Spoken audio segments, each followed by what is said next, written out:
Ni Christopher Min abay nagpaliwanag tungkol sa kanyang nilalabas na mga issue patungkol kay Catherine Bernardo at sa kanyang ex-boyfriend na si Daniel Padilla. But before that, if you haven't subscribed yet to my YouTube channel, please don't forget to like, share, and subscribe at hit mo na rin ang notification bell for more showbiz updates. Bago tayo of course magpatuloy sa ating updates for today's video, nais ko po muna magpasalamat sa inyo pong lahat sa palagian ninyong panonood, pagsubaybay at palagian ninyong pag-antabay sa mga updates natin. Thank you so much sa inyong panonood. At ngayong araw, pag-usapan natin dahil itong si Manay Christopher Min ay naglabas ng kanyang statement patungkol sa nauna niyang ibinalita patungkol sa paggawa nga na di umano ng paraan ni Daniel na makausap si Miss Catherine. Panoorin natin. Kung sinasabing anuman si Daniel Padilla tungkol sa kanilang paghihiwalay ni Catherine Bernardo. Nung nakaraang episode po ay binanggit namin na may mga nakakakita sa kanyang sasakyan na paikot-ikot sa subdivision kung saan nakatira si Catherine. Wala po siyang sinabi, walang anuman, pero ang mga Nagulantang ang lahat ng ilabas si Manay Christopher Min ng isang balita na siya mismo sinasabi niyang meron siyang legit source na nagsasabi na ang kotse daw di umano ni Mr. Daniel Padilla ay paikot-ikot dito po sa subdivision ng Casa Bernardo kung saan nakatira itong si Miss Catherine, no? At sinasabi pa nito, no? Panoorin natin ito pa. Pero ang mga nagmamahal sa kanya, nagbigay ng reaksyon. Uy, kung sila yung apektado. Oo. Ganun naman talaga. No? Nagkaroon ng cut din, parang nagkaroon ng paksyon-paksyon no? Maka Daniel, maka Catherine. Yes, nahati talaga. Nahati, oo. Tapos syempre, dito apektado na naman sila kasi parang nung ibinalita natin na may umiikot-ikot na sasakyan doon. Parang hindi naman nagmamanman. Magnanakaw. Paikot-ikot na parang nagtatangka kung maaari silang magkausap ni Catherine. Ganon. Kaso pagkatapos ngang ibinalita ito ni Manay Christopher Min sa kanyang showbiz channel, ay naging usap-usapan po ito at naging debate ng ilang mga fandom like Katniel at ng Katden. At dito po talaga makikita natin kung gaano karami ang supporters ng Katden. Ito pa, let's watch. Yes. Ang reaction po ng kanyang mga tagahanga, DJ, tama na yan, nagmumukha ka ng kaawa-awa. Humanap ka na lang ng iba, iwan mo na talaga yung alaala nyo ni Catherine Bernardo. Pero sa hindi inaasahang pangyayari nga, imbis na suportahan ng mga Katniel fans ang pinaplano ni Mr. Daniel or ng mga fans si Daniel Padilla, ay pinakiusapan pa ito na mag-move on na at pabayaan na nga si Miss Catherine Bernardo. Ito pa, panoorin na. Nagagalit na sila kay fans. Pero ang initial reaction, ganun talaga, diba? Kasi nakikita nila yung idol nila kung paano yung sumadsad, yung emosyon. Saka nakakaawa sa kanilang pagpansin na siya lang yata yung nagbibigay ng mga pahimakas na gusto niyang magkabalikan dahil kay Catherine. At isa pa sa mga nakakagulat na statement nito ni Miss Manay Christopher Min na tila baga si Daniel Padilla lang ang may interes na magkabalikan sila ni Catherine Bernardo. Yun po ang ilan sa mga paglilinaw na sinabi ni Manay Christopher Min, ano? Ito po, panoorin natin. Dahil kay Catherine wala wala sa kanya. Naka-move on talaga ng bongga. At talagang sikat, sumikat ng bonggang-bongga. Ito, ngayon. Sinabi nga nito na tila dead mga itong si Miss Catherine Bernardo sa panunuyo na ginagawa di umano nitong si Daniel Padilla towards her. Pero sa huli ay lumabas din ang tunay na dahilan kung bakit po ito po ay binubuhay na issue ni Manay Christopher Min towards Catherine Bernardo and Mr. Daniel Padilla. Panoorin natin. Ito, ngayon. Siyempre ngayon, palabas na. Ang incognito na napakaganda raw. Sabi ng mga napapanood nung Friday. Ang ganda-ganda raw. Yan ay ipapalit natin sa Lavender Fields. Sa huli, matapos nga na ito po ay uminit at talaga na pag-usapan ng isyong ito, ay sinabay po ni Manay Christopher Min ang pag-promote ng serye ni Mr. Daniel Padilla. So ang tanong nga ng marami, magkano ba talaga ang binayad kay Manay Christopher Min para pumuling paingayin ang pangalan ni Daniel kasunod doon po sa kanyang serye ngayon, no, sa Incognito. Kasi pwede naman po nilang i-promote yung serye na ito nang hindi sila nagki-create ng kung anumang issue or kung anumang mga pangyayari na hanggang sa ngayon, according to Manay Christopher Min, wala naman daw pong binabanggit si Daniel Padilla at ang kampo nito patungkol dun sa totoong nangyari na ito. So talagang medyo nalilito na tayo at nakikita natin kung ano ba talaga yung tunay na dahilan kung bakit tila baga binubuhay nila yung patay ng issue, no? Hanggang sa ngayon ay talagang napag-uusapan pa rin siya sa social media na bagay na kinaiirita ng ilang mga Katden fans kasi parang ginagawa nila ito. Syempre, alam nyo naman po sa showbiz, talagang gamitan, 'di ba? Gagamitin yung pangalan ng isang tao para mapag-usapan. Lalo na't alam naman natin na nasa peak ng kasikatan, lalong sumikat si Miss Catherine Bernardo dahil na rin po sa tagumpay niya dito po sa nasabing kanilang movie ni Mr. Alden Richards. So, alam na natin, 'di ba? Ito na talaga yung totoong dahilan. Sana po si Manay Chris hindi na rin siya nagbigay ng ganitong updates tapos biglang isisingit niya na isa na naman daw napakagandang serye na aabangan nila bukod doon pagkatapos ng Lavender Fields. So, alam na natin lahat 'yan at memorize na ng lahat ng mga manonood ang tunay na rason at tunay na motibo kung bakit po nilalabas sila yung mga ganitong balita.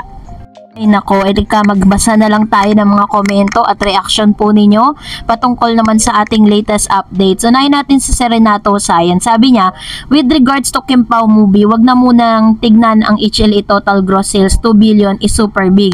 Hindi nila kayang maabot. If I were Kim Pao fans, yung Unhappy For You muna ni Josh Lia ang lagpasan nila.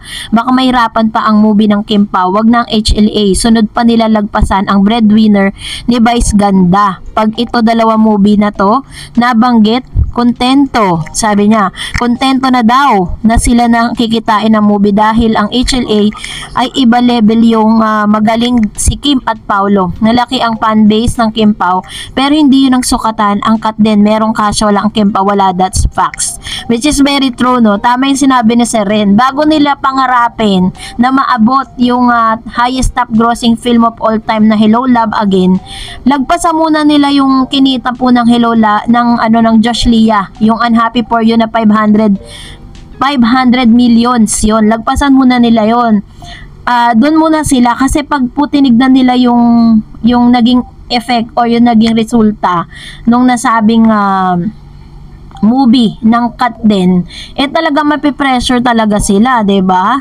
So, tama si Seren. Sabi naman ni Miss Esther Santiago, Dareds, bakit ganun ang isang vlogger? Nandun daw si Maid sa burol ng lola ni Alden at inasikaso pa raw si Alden at nagsusubuan pa yung dalawa. Ano ba talagang totoo kay Alden at Maid? Hanggang madaling araw na magkasama at may resibo daw lahat yon. Sus Mariosep.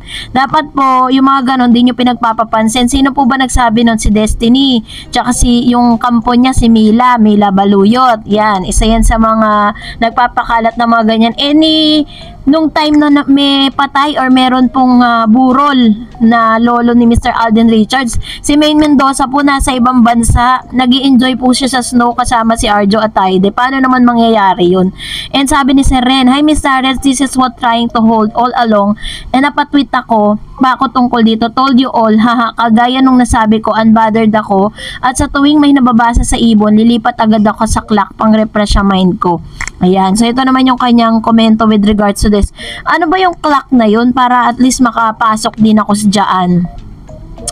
So, thank you Sir Ren. Sabi ni PGU, ano malay natin ang relasyon ni Katrin at Alden tulad kay Coco at Julia na walang nakita ang mga tao na sila na nga hanggang nagkaanak na lang sila. Wala pa rin umaamin. Kundi ngayon na lang, kung ako kay Kat, be wise, halos lahat na ng qualities na hanapin ng isang babae ay na kay Alden na. And for sure, magiging responsible husband at ama si Alden as mas maganda na mas mahal ka ng lalaki. Pero syempre, dapat mahal niya rin yun nga lang, mas okay yung ma-feel mong higit kaya kang minamahal. Sayang naman kung mapupunta ka lang sa lalaki na kahit maraming tao ay kaya kang siyang pahiyain. Ayan, ito naman yung kanyang komento with regards to this, kasi parang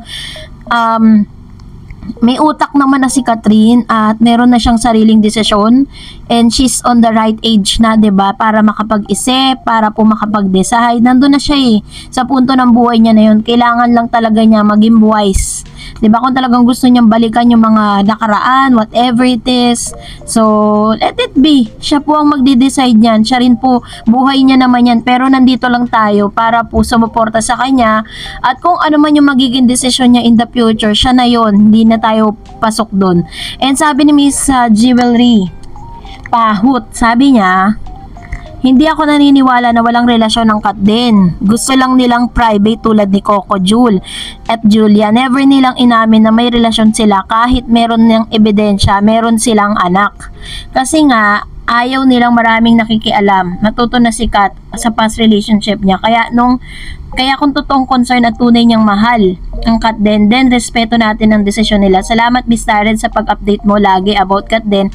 I'm a avid fan of Kat since Mara Clara, sila lang. Dalawa ni Juday. Gusto ko sa lahat kasi natural sila kung umarte, God-fearing, mapagmahal sa pamilya, and very down-to-earth person. Kaya gustong-gusto ko sila. Talaga ang magkatuluyan ni Alden. Ingat, all, God bless. Ayan. Thank you so much, Ma'am Jewel Rino. Thank you so much. Sabi ni Miss Beb Bananga, thank you so much Ma'am Dars for sending us positive news always. Yes, just trust the process. Hashtag Kat din is always with them, especially sa mga legit. Hashtag Kat din. Isa na ako dyan dahil dati ala akong hinahangaan maliban kay Dong Yan at Coco Jul. Now may hashtag Kat din na. Ayan, ito naman yung kanyang komento with regards to this, and we are so happy dahil talagang marami pa rin talaga ang nagmamahal at nagtitiwala sa kung ano man yung nakikita natin, 'di ba? Kasi mas powerful kasi yung nakikita natin kaysa yung mga naririnig lang natin patungkol sa kanila, 'di ba? So, salamat Ma'am Shi, Mami Liz. Kaya dito talaga ako nag-watch ng about sa Katin kasi napaka-positive ni Miss Dars. Kapit lang tayo mga Katdenatics. Thank you Ma'am Shi, Mami Liz. Salamat po. And sabi ni Miss Arsenia Roque, privacy is the best policy. God bless Katden. Ayan. So, ito naman yung kanyang komento. Tama naman, 'di ba? Yun yung isa sa mga bagay na hindi pwedeng kunin ni numan, yung tinatawag na privacy. And sabi ni Miss Feleonen, Dar Ed, salamat lagi sa mga Katden updates. Wala kang palya. Ito yung video na sinasabi ko nung nakalipas sa vlog mo, yung biniro ni Dr. Kitisoy na maski si Dr. Ivy abangar sa pagsagot ni Katrin Kitisoy. Mukhang boto din siya, gaya ng Yap Sister na glam team ni Kat. Peg na nila. Palagay ko this time ang Coco Jul. Yan. So, ito naman yung kanyang komento with regards to this. Talagang grabe po yung mga pangyayaring ito, no? And of course, Miss Cynthia Valenzuela said, Kat din is real, support lang natin ang privacy nila. Kung true fan ng Kat din, respect natin. Kung gusto ni Kat at Alden. Ayan. Yung totoo yun, diba? Respetuhin natin ano man yung gusto nilang dalawa, 'di ba? Kung gusto nila ng privacy, at lalo-lalo na si Kat, ayaw niya na parang may nagde-decide na tao para sa kanya kasi sabi niya, I love my life now. Matatandaan niyo sinabi niya yan doon po sa isang reporter, 'di ba? Gustong-gusto niya na yung kung ano yung meron siya ngayon at kung ano yung buhay na meron siya ngayon. So, that's it for today. For more videos and updates, please don't forget to like and subscribe, and please don't forget to follow my Facebook page, Dar Eds TV. God bless everyone!